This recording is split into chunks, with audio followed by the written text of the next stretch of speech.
Lorsqu'une transition progressive de fermeture d'une mine s'amorce, peut surgir certains défis, comme une baisse marquée de production, des pertes d'emplois et, dans certains cas, de mauvais résultats en santé-sécurité.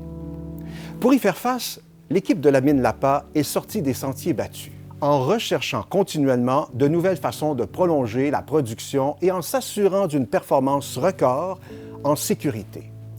La mine Lapa, dont l'exploitation s'amorçait en mai 2009, était non seulement l'une des mines à haute teneur d'Agnico Eagle, mais exceptionnellement l'une des plus petites en termes de tonnage.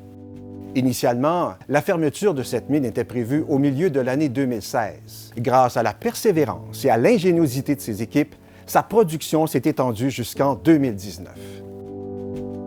J'ai vu des gens qui travaillaient ensemble, qui ramaient ensemble, donc toute cette synergie-là entre eux a fait que, oui, on a été capable de prolonger les opérations. Puis peut-être une petite anecdote, justement. Parce que la mine se prolongeait, il y avait plusieurs personnes qui avaient déjà anticipé leur retraite à partir de 2016. Mais comme la mine étirait encore plus, bien, on a quand même plusieurs employés qui ont décidé de volontairement repousser leur retraite pour pouvoir participer au processus de fermeture parce que, justement, l'ambiance était incroyable.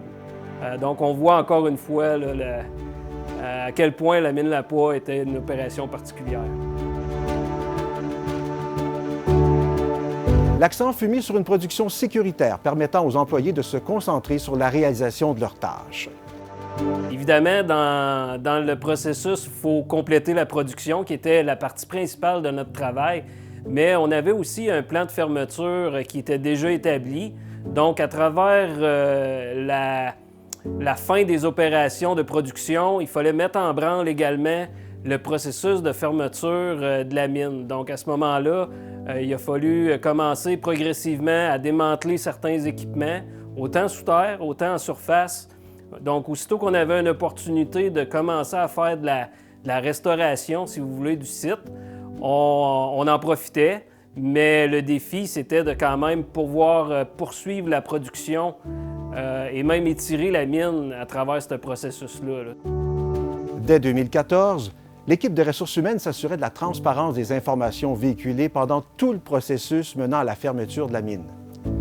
Dans la planification de la transition des effectifs, les employés permanents se voyaient offrir des postes dans d'autres exploitations d'Agnico Eagle, dans les nouveaux projets à La Ronde ou Goldex en Abitibi-Témiscamingue ou ceux au Nunavut. La planification exhaustive effectuée par l'équipe des RH en collaboration avec les autres exploitations obtint des résultats plus qu'impressionnants. Aucun employé ne perdit son emploi avec la fermeture de la mine. En raison du contexte où nos employés avaient déjà des emplois garantis ailleurs, je pense que ça a fait une grosse différence pour nos gens parce qu'ils ont pu mettre l'avant plusieurs idées, plusieurs projets pour prolonger les opérations. Et dans ce contexte-là, bien, les gens étaient très concentrés à faire le travail puis à prolonger le mine qu'ils adoraient.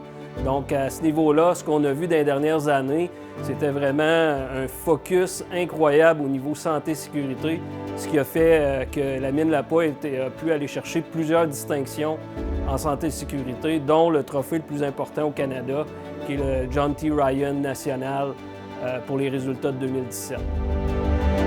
Puis, en 2019, employés et entrepreneurs procédaient au démontage des équipements de grande valeur et au déplacement vers d'autres sites des engins mobiles et du matériel utilisable.